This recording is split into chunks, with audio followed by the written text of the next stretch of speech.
Good morning and welcome back to Mobility Matters. I'm your host, Javier Betancourt, Executive Director of the Citizens Independent Transportation Trust, or CITT. We're a quasi-independent agency of Miami-Dade County charged with overseeing your half-penny sales tax for transportation. Today we have a couple of great guests, both of whom are representing District 2 in the county. And we'll talk about what District 2 encompasses, some of the cities, some of the landmarks people may be aware of. So we have first and foremost the County Commissioner for District 2, Marleine Bastien. Did I say that really? Perfect. Yes. Perfect. Okay. Thank you. Mm-hmm. And we have the Commissioner's appointee to the Citizens Independent Transportation Trust for District 2, Member Omar Bradford. Welcome, Omar. Thank you. Great to be here. So thank you both for being here. I know it's a bit of a long slog from your district, which is in the northeast, kind of maybe north part of the county. Mm-hmm. So hopefully traffic wasn't too bad getting here, but that's one of the things we're here to talk about, right?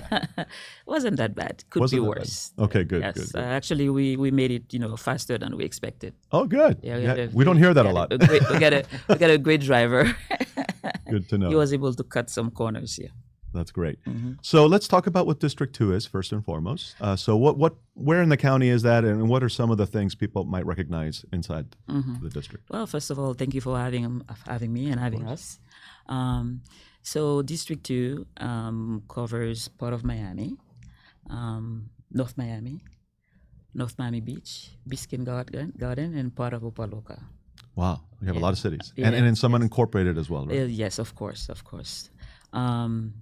There are over almost 259,000 constituents there. So this is a very diverse district, which I like, of course. It's a good place for for families to live, work, and play. That's my vision, to turn District 2 into a place where people feel comfortable, families feel comfortable to live in. Great. Mm-hmm. And Omar, you live in District 2 as well. You have to in order to be her appointee. So where in the district do you live? I do. I live in an area called Bastien Gardens. Okay. Beautiful pocket of Miami-Dade County. I moved there in 2017. And despite, looking at other areas and, just talking to my wife and sort of always keeping our eyes and ears open, we don't think that there's a better place for our family than North Miami, in particular Bastien Gardens within District 2. We spoke about the diversity of the area. We really love that, and we think that it's growing. The diversity is growing sort of day after day. It's really coming into its own, and we really appreciate it. It's got everything we need. Mm-hmm. Now, neither one of you were born in Miami, so you were born. I was born in Haiti. And when did you come here? Well, I came here in 1981. Okay. Yeah, it's been a long time. As soon as I came, I started to work as a volunteer. Some of you watching may remember the Haitian Refugee Center with the late Father Gérard Jean-Jus, who was a well-known activist fighting for the basic rights of due process for Haitian refugees and others. Arriving at that time in the late 70s, early 80s. Okay. So as soon as I came, I volunteered at the Haitian Refugee Center. Then I was hired as a paralegal and trained as a paralegal by some of the best immigration lawyers in the nation. And then while going to school, I'm a Miami-Dade graduate, Miami-Dade Community College graduate. And then Miami-Dade, and then for undergraduate and graduate school at FIU, Florida International University. I'm a licensed clinical social worker, even though most of my work involves management and then organizing before being elected to represent District 2. Fantastic. And Omar, where are you from? Well, I was born in 1981, and I was born in Brooklyn, New York. Okay. Grew up outside of Baltimore, Maryland, Columbia, Maryland. Ultimately went to school, undergrad at NYU back in New York City, and moved here in 2007 for law school at the University of Miami. And I've been here ever since. I don't know what you do for FI. Law, I'm not quite sure. Open to. And so I believe this is your first elected office. But as you said, you were already active in the community. I know you've won every award under the sun for your work as a social worker. You founded, I know, an organization called the Family Action Network. Yes. And so how did all of that lead you to running for elected office? And do you consider this like an extension of your work? It's a very good question. So, after graduate school, of course, I was no longer able to stay at the Haitian Refugee Center. So I was hired right after graduate school by Jackson Memorial Hospital as a licensed clinical social worker. My role was of a discharge planner. So I worked with families and children with cancer, sickle cell anemia, and families and children with sickle cell anemia. And while at Jackson, I realized that for the most part, what brought folks to the hospitals, the disease, the illness, was not the most challenging things that they were facing in life. Because my role was basically to make sure that when they were discharged, that they had everything they need, whether it's medication, a place to stay, money to buy the medication, placements if they didn't have a place to go to. And that's when the idea of founding FAM, which initially was called Femmes Haïtiennes de Miami, which means Haitian Women of Miami, to provide basic wraparound services to families. But as the organization evolved over the years, we realized that, the entire Miami-Dade County needed access to our services, mental health, crisis intervention, access to healthcare, access to housing, access to good jobs, preparing people for jobs, providing them with job training. So we went through a 5-year name-changing process. People would think that it would be so easy to just change the name of an organization, but it wasn't that easy. Yeah. Most people thought that we could continue to provide services to the entire Miami-Dade County and still call the organization Femmes Haïtiennes de Miami, Haitian Women of Miami. But we eventually called it FAM. We retained the SIG, but it's Family Action Network Movement. In Creole, it's Conseil Famille en Action, Family Action Network Movement, and then which provides wraparound services to families. Whatever challenges that they are facing in life, we have mental health professionals, we have job trainers, we have people to help them. But we go further because we don't consider ourselves a charity. Our main goal, really our priority, is to give people the tools to contribute to their own transformation and empowerment. Right.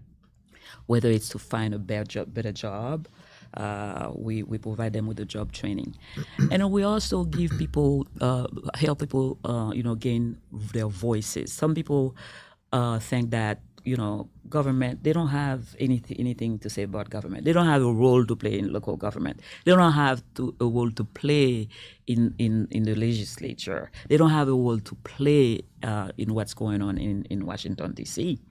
But at FAM, not only we give them the tools to contribute to their own transformation and empowerment, but we also help them find a way to translate and to communicate what they're going through. That's how I met our mayor, Daniela Levin-Cava, by organizing our residents to go to Tallahassee to meet with lawmakers on both sides of the aisle. Just when she was also a social worker? She's also, as you know, she's also a social worker. She's also an MSW. And that's how we met, by organizing groups of residents, as constituents, to take them to Tallahassee and to take them to Washington, D.C. to meet with lawmakers on both sides of the aisles, because I strongly believe that no one can speak better to what they're going through in life than those who are directly impacted. So that's what FAM does in a nutshell. Provide wraparound services, but also giving people the tools to express themselves and to contribute to making the changes that they need to strengthen their families, because strong families make strong communities. That's right. Yeah. And strong communities make a strong nation. Strong nation. Absolutely. Yeah. As you were speaking, I was reminded of the saying, give a man a fish, he eats for a day. Teach a man a fish, he eats for life. Right? So, and it sounds like that's your philosophy as well. Exactly. Give them those tools to empower them. exactly. And you asked me how did that translate into running for office? So at FARM, so I told you about what I do, but I realized I could have a bigger impact as an elected official. I ran in 2008 for Congress, but I didn't make it. And I said to myself, you know what? I will never run again. I will never go through it again. It was a very challenging. It's hard. It was a very challenging process. But as the Commission on Money's team seat became available because it was termed out, constituents started to come to me. Said, Marleine, you need to do it. You have to do it. Who knows best what we need to transform our lives, and that's what it is about. You have to do it. You have to do it. So, I spoke. I have 3 sons. I talked to my family, and then make the decision to really go, because I realized that. As an elected official, I will have a chance to not only have a bigger platform, right, but I will be able to do some things that I wanted to do when I tried to go to the federal government to become a member of Congress, to pass legislation that will impact thousands and thousands of people. Yeah. So that's why I decided to run. I was considered an underdog. I was because I did, as a licensed clinical social worker, the executive director of a not-for-profit. I wasn't able to raise a lot of money. My opponent raised a lot of money. It was, but hard work pays. Here you are. Because nothing works better than going into the community and talking, being in touch with the people in the community, knowing what's going on, what challenges that they are facing. And since 1981, since I came as a young person, as a youngster, that's what I've been doing. 2 days after I arrived, I volunteered. I consider volunteering as the best way to connect. And I've through FAM, through organizing, through volunteering over the years, and I'm still volunteering, I've been in touch with the people. And that really, worked for me. And I was elected to represent all the residents in District 2. And I'm enjoying it. Well, we love having you at the county. You're doing amazing work. And Thank you. One of the wonderful things you did is appoint this volunteer to the Transportation Trust. So, and you have a very different background, Omar. You're not in social work, but as I understand it, you're an attorney, and then you're also an agent. So tell us about your journey professionally and how that led you to the CITT. Thank you for asking. Ultimately, I think the rare individual that I knew exactly what I wanted to do when I was 15, 16 years old. I remember I was in a oratory competition, and I won, and afterwards they were, all right, young man, what do you want to be when you grow up? And I said that I wanted to be a lawyer and a sports agent and a film producer. They were like, wow. That's a lot, And I stayed focused on that mission really sort of ever since. I watched Jerry Maguire, I watched Pulp Fiction, and that was it. Changed my life. I was like, these are the things that I want to do. I had the privilege to go to New York University, and I had the wisdom, I guess, to take advantage of all of the traveling opportunities that the school offered. I did a semester at Morehouse College in Atlanta. I did a semester in Madrid, Spain. I was a part of a scholars group that would take an international trip every year. So we went to Rio de Janeiro, we went to Vancouver, we went to Ghana. That's great. Where do I sign up? This sounds fantastic. It was remarkable. But what really stuck with me in each of these cities that I was fortunate enough to travel to was sort of what it was like getting around. Which cities were really convenient for that purpose. And for a young man, that makes all the difference in the world. Right. I couldn't afford to jump on a plane everywhere or travel the expensive way. I needed convenient and effective ways to travel. So it was noteworthy to me. And of course, I was living in New York City, which is a transportation hub, and they do things in a way that I think are exemplary. And I also noticed some things that weren't exactly perfect. And I would always take note of that. My life was the train every day, at least oftentimes, 2 hours a day on the train. So, when I came to Miami, I recognized that I was in a younger city. I was in a newer, sort of fresher environment than a lot of the other cities that I've been to. And, that comes with growing and developing infrastructure, growing and developing transportation. And, being all the way down south in Coral Gables for school, I didn't really know about much of the county to the north. I was really just sort of down south. Ultimately, I wound up sort of progressively moving further north. I moved to a place on Coral Way, and then I was in Edgewater. Ultimately, now we're in Bastien Gardens. So I've been able to really see what the transportation needs are, sort of from down Coral Gables all the way up to North Miami.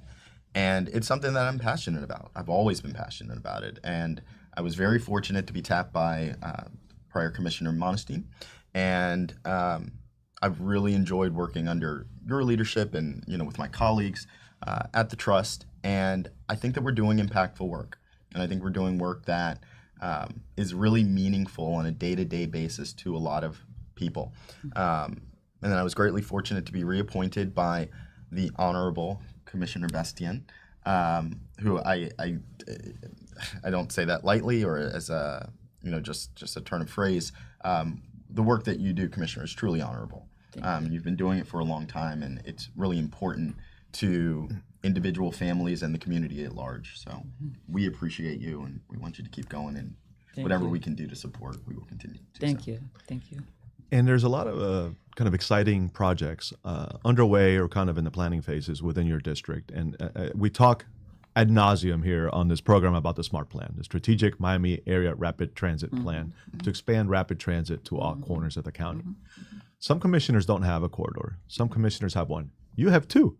You have the Northeast Corridor and you have the North Corridor. So, and some exciting news, right, on the Northeast Corridor is it seems like we have a commitment, at least from the prior administration, for the federal funding. Yes. The state has committed funding. We have committed the half-penny funds. Yeah. Tell us about the Northeast Corridor and where it's at, and are you confident that that's going to happen in the near future? Well, I'm confident. As you said, the resources came to the county before my time.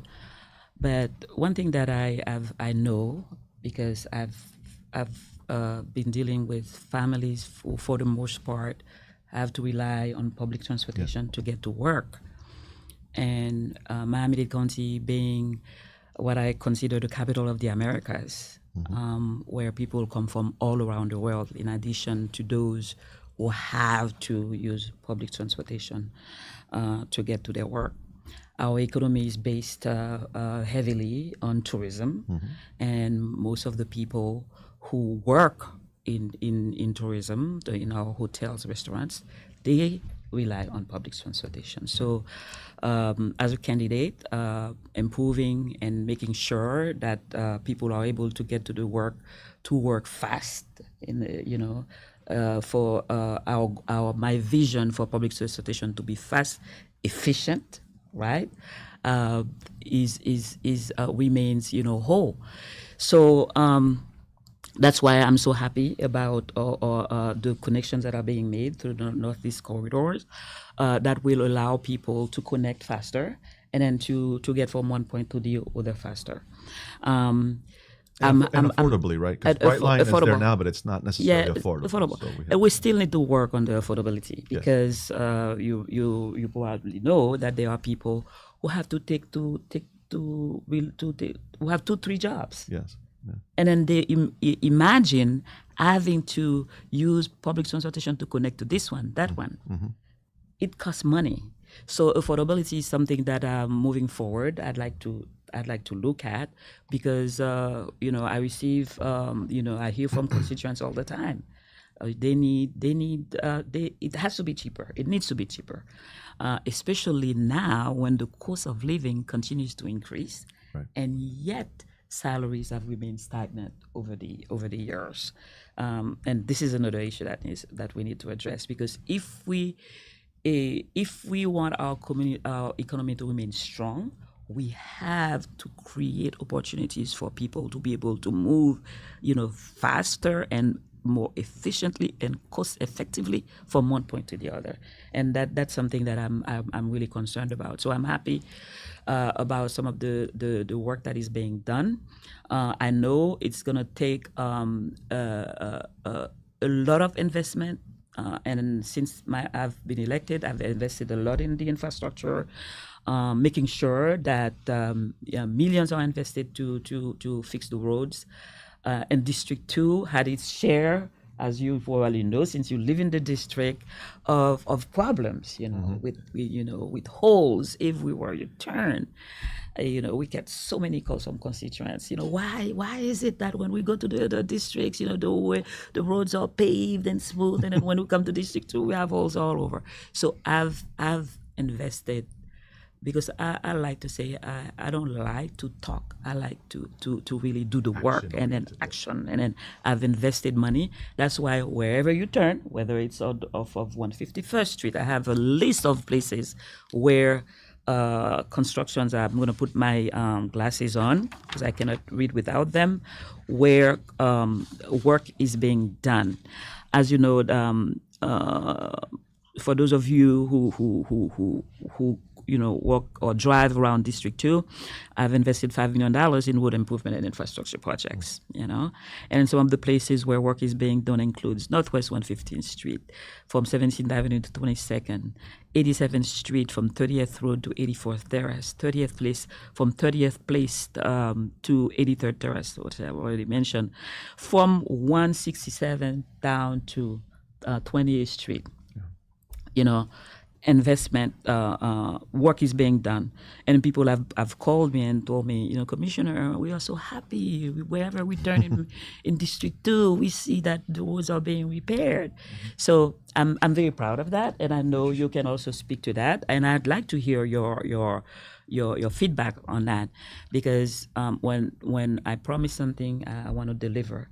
I promise to invest in the infrastructure. Plus, there is a connection with transportation. Of course. If you want people to transportation to become faster and more efficient, you need good roads. And the reality is, we talk a lot about transit, and that's largely our focus right now, because that's where we're furthest behind. But the reality is, most people still drive, right? And they need good roads to drive on. And the reality is also that the buses run on these roads, and so even when you're trying to promote transit, you still need good roadways. Absolutely. So there is obviously a justification for investing in roadways as well.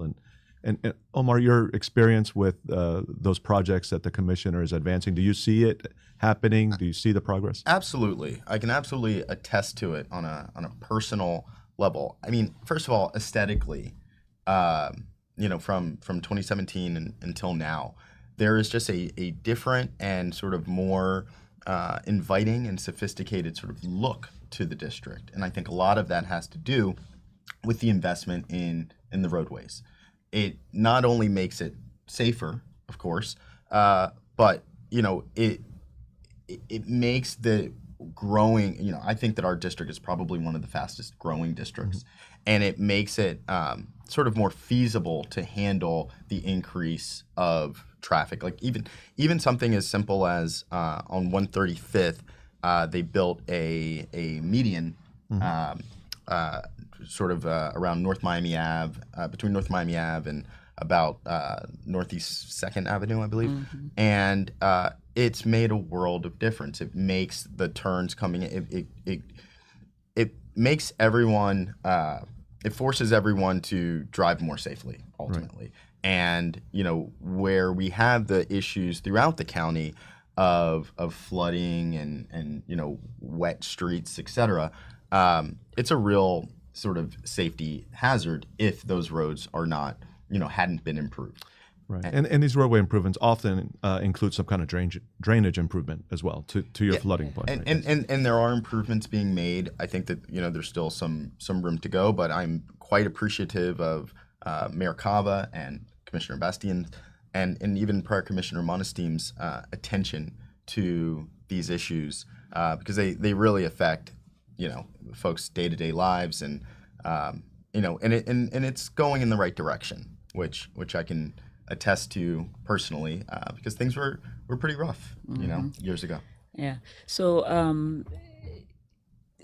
I've invested a lot in infrastructure because I believe that, especially in terms of people moving from one point to the other,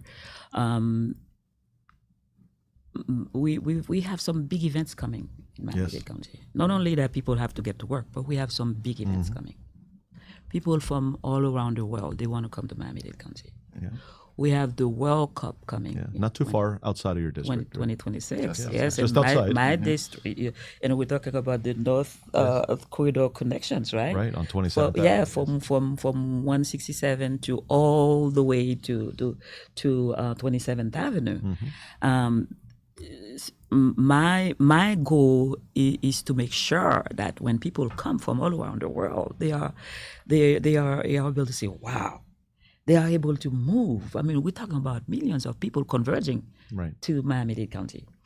We have major sports events, in District 1, which is very close to my district, and then you're all gonna use, the Northwest 7th Avenue corridor. Right. Major music events, as you know, in downtown Miami. So it's not only about District 2. It's about making sure that when people come, they see this big metropolitan area lively, and then when where they can move after they leave the sport event, they can go to our restaurants, they can eat, they can walk around.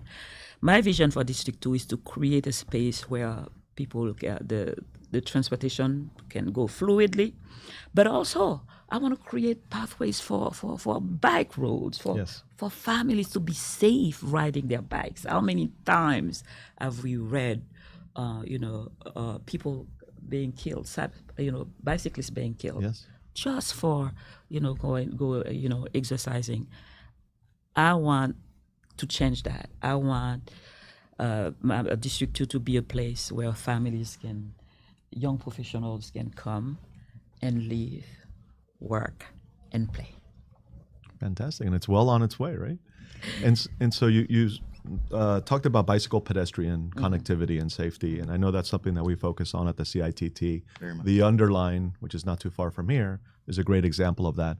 Are there active bicycle pedestrian protected trails or anything being constructed in the district, or are things being planned or conceived of? Anything specific or? This is something I'm looking into. Okay.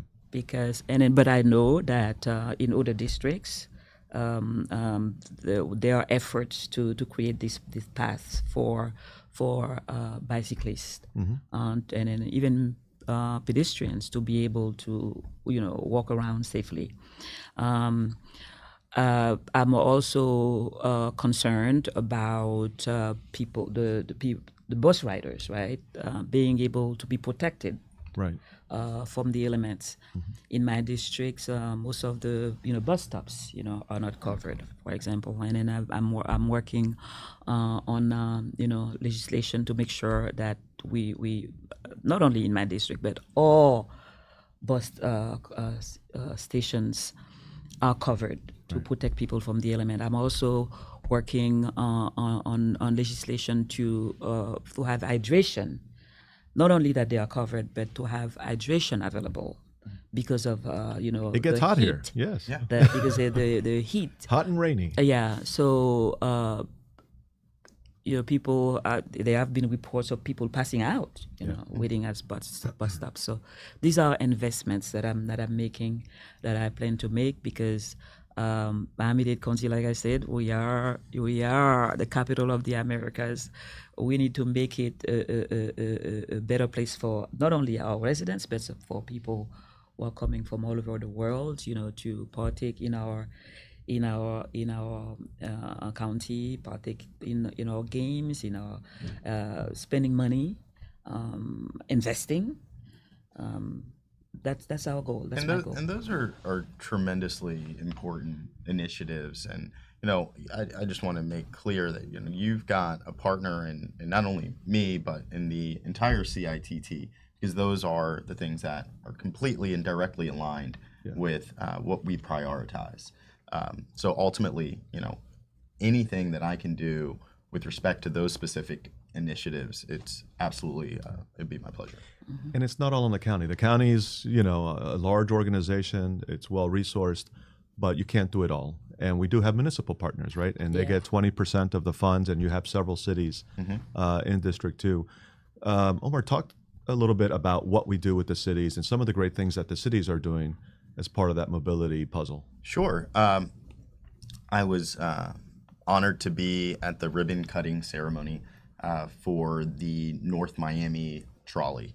And I can just say that just seeing, I mean, they're brand new, they're beautiful, but seeing from that ribbon cutting ceremony to today, how we've increased the ridership of those trolleys has made an amazing difference in our community. It creates options, and in this case, it's a free option. Things such as we had the city of North Miami come and present to us at our last CITT meeting, and very practical things such as the pedestrian bridge that goes over the canal, and repairs being made to that are making North Miami more transportation friendly, whether it be pedestrian wise, like being more walkable, having options to get over to Bastien if you're more on the east side. And of course, we see a tremendous amount of housing developments, apartment complexes, et cetera, coming up. And, I'm proud that these things are in place sort of going into what is sort of obviously a boon for the district. And there is going to be quite a population increase, but I do think that that the district is prepared for that. And the district had some really wise foresight to really start getting those things in place. And, what we do at the CITT is we really focus on sort of practical things that really make that half penny contribution that everyone makes, really maximize that to get the very most out of that. And, all across the county, you see it, but I do think that District 2 on the north side is a shining example of where that, where we are and where we can be in the future. We have the opportunity to be a cutting edge transportation city globally. And, we're large, right? Miami-Dade County is very large when compared to other, American counties. So we do have some challenges and some intricacies that we navigate as a result. But the size of the county makes it all the more important that the work that we're doing in District 2 and across the county is really going to pay dividends in the future, because the population growth. I think at one point there was a thought like, oh, it's just COVID, people coming from New York, and this is sort of just a moment in time. Well, that moment in time is continuing, and we are 5 years later, and we're still growing. Exactly. So, and there's no reason to think that it would slow. And we're blessed to have an influx of people from all over the world coming here, from South America to the Caribbean to other parts of the United States. So it's going to be. It's a work in progress. It's always going to be a work in progress. But the fact that the county is so focused on it, particularly in District 2, is a reason for optimism. And our cities as well. Yeah, absolutely. No question. And I love that you touched on housing, because there is definitely this kind of symbiotic relationship, right, between transportation and housing. Of course. We want people to live close to where they work, but if they don't, how are they going to get there efficiently and affordably? You have been recently appointed as chair of the Housing Committee. So, number one, congratulations. I can think of no one better for that. So how do you see housing kind of fitting into that puzzle? Are we looking to provide more workforce and affordable housing near transit? And what is your focus as chair of the committee? Well, I was reappointed because 2 years ago I was placed on the commission as chair of the housing by Chairman Gilbert, and then Chairman Rodriguez reappointed me. There is a correlation between housing and transportation, as you clearly indicated. Of course, not only that, we also know that there is a housing crisis, Right.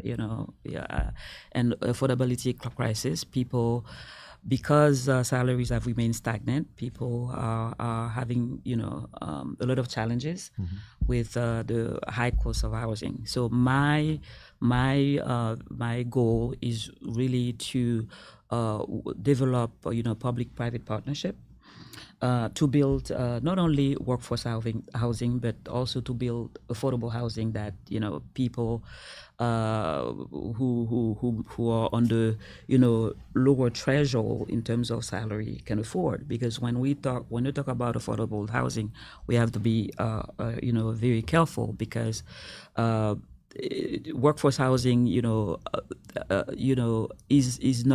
is not affordable for everyone. Right. Still out of reach for a lot. Yeah, you have to at least make $90,000, $100,000. So that I'm very, very concerned about making sure that those who live here, they are able to stay here. But also, I'm very concerned about making sure that our young professionals, when they go to university, most of them they cannot live in Miami-Dade County. Right. My goal is to develop housing that is affordable for all of our residents, because we are blessed to live in a very diverse community. We have people from all over the world. We want to make it inclusive for all, and so I want to create new housing for folks who are coming in, but we also want those who have been living here to be able to stay, and those to own their home to be able to stay. Right. So it is challenging, but I think this is something that we can do. This is not something I can do alone, but I think all of us on the commission, we are committed to making sure that in Miami-Dade County, people are able to live, work, and play in quality, housing, quality apartments. No, it's absolutely critical. I'm the father of 2 young girls who are going to turn 14 in 2 days, so I'm really excited about that. But I do worry about whether they're going to be able to live in Miami when they grow up, because it's out of control. Yeah. And it's really just such a difficult problem. Yeah, it is shocking to know that even some of our teachers cannot afford to stay in Miami-Dade County. Our police officers, face challenges when they try to live here. So that's something that we need to solve.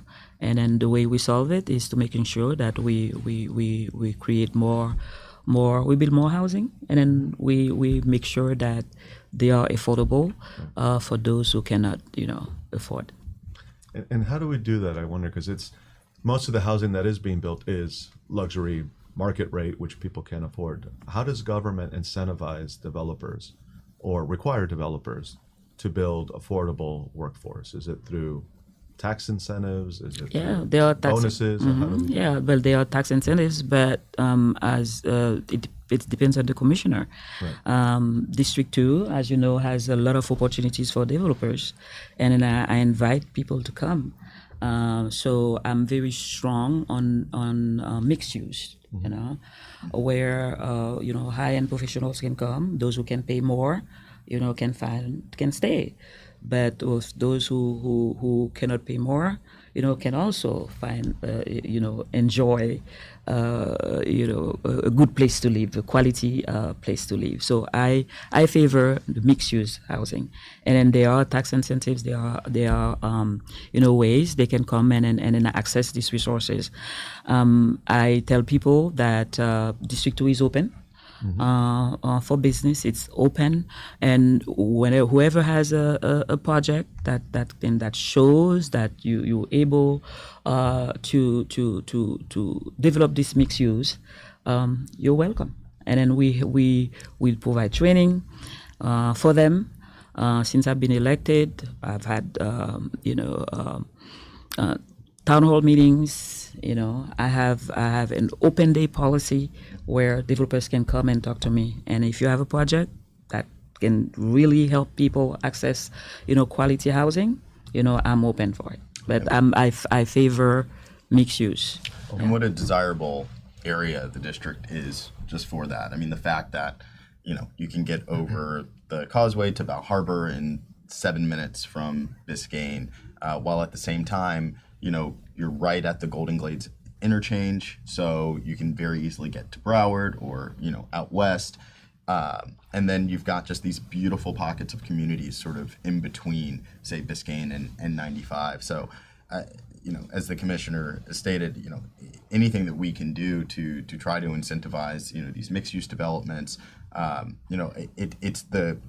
it's prime. It's a prime location, and ultimately, I appreciate hearing that the commissioner is really prioritizing this, because I couldn't be more aligned with that and the importance of the ability to live where you work.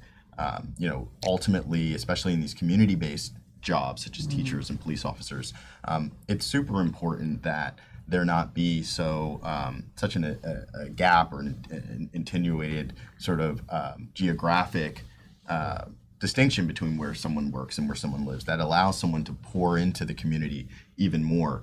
So that's why these issues are really important. And again, it's been under the great leadership of the commissioner and prior commissioners, and in the county as a whole, Mayor Cava, that these things are being emphasized and prioritized, and it's a good thing for the county.